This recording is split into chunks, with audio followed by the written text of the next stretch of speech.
I had no idea what this stand for. Apparently it's Unmanned Sea Vessel. What is this exactly? Close. Unmanned Surface Vessel. Yes, okay. Unmanned, same, it's in the sea. It's going in the sea. USV, I mean, that's the thing with acronyms. They're twisted and turned in every sort of which way. Yeah. Vessel. Unmanned Surface Vessel, yep. And so it kind of is in the name. It's going to be an unmanned autonomous vessel, a drone, think of a drone essentially, that's going to sit on the top of the water, right on the surface of the water. And the reason we're going to go ahead with a USV and not a UUV, which is an unmanned underwater vessel, is the challenges, unnecessary, for this use case, unnecessary challenges with communication, payload transportation, and just the type of equipment that would be needed to house our sensors if we completely submersed it underwater. And so we're gonna have this vessel right on top of the water. Now, what is it? This USV is going to be for payload transportation. And so let's say you're out in your SeaPod, you have a couple trash bags. Okay. We're not gonna sit it up in the aerial drone because we don't want any trash falling down, dropping off the drone into the water. Very smart. Yep, and so it's gonna be a watertight payload bay, a compartment in this vessel, in this drone, that you can stick that trash, or maybe it's just something else that you want completely watertight and you don't want to stick in the drone. Maybe it's because it's too heavy or you don't want it in the air.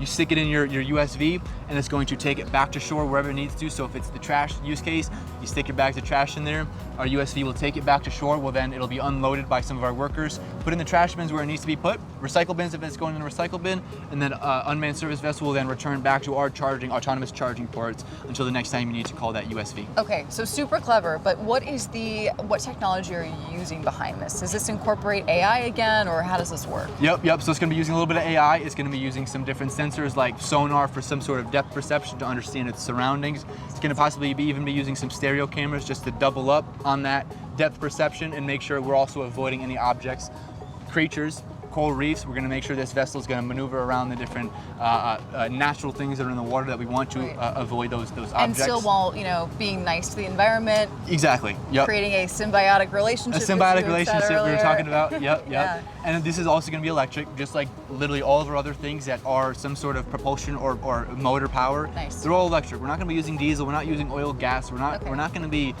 so partaking in responsible in the environment. Exactly. Thoughtful in designing this whole thing. Exactly. And it's going to be kind of large.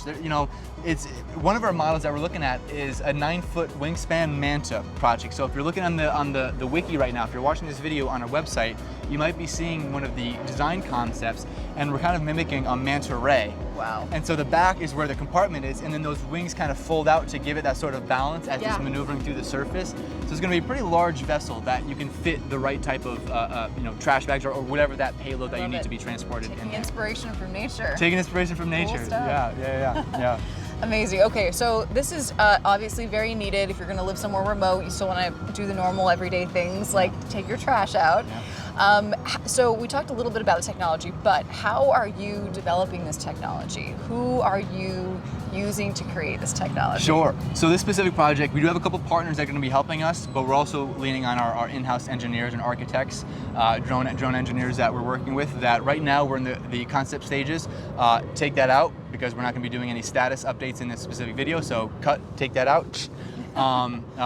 Drone engineers, architects, AI experts that are going to help us outfit this Manta project, this USV project, with the right type of equipment. We're going to be 3D printing the structure itself. We're still considering, carbon fiber. We're still considering what material we're going to be using, but it's going to be completely non-harmless to the environment. And so we're going to be doing a lot of this in-house and working with some partners to help us make sure we're outfitting it with the right sensors. So minimally carbon neutral. Exactly. Completely carbon neutral on this. Amazing. Yep. Awesome.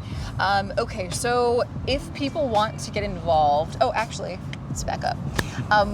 This is an amazing technology, but where else do you see it maybe being able to be applied other than just this one scenario? Other than just one scenario, yep. So let's say you're not even using our USV out in your SeaPod.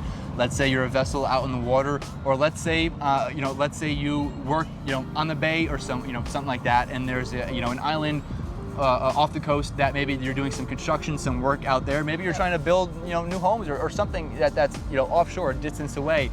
Maybe you don't want to get in your boat every single time you want to transport some type of equipment, something like that. Right. Well, you can leverage these USVs, stick your tools, stick your equipment, stick whatever it is that you need, that payload, it's whatever the payload is, stick it in that watertight vessel and it'll transport it back and forth. And now here's one other cool, pretty neat use case for it.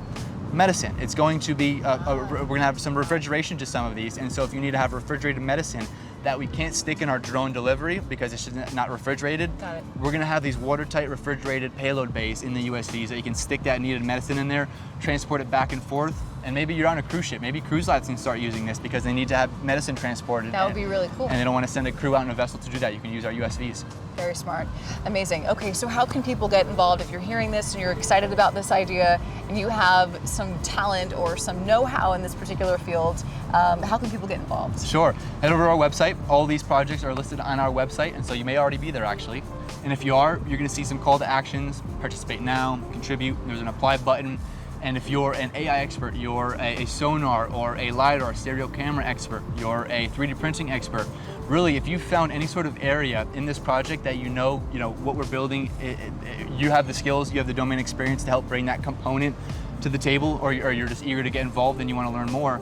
Going back to our other projects too, if you're a marine biologist, you want to make sure that what we're building is symbiotic, is completely neutral to the environment, and we're not going to be harming any creatures with our USV.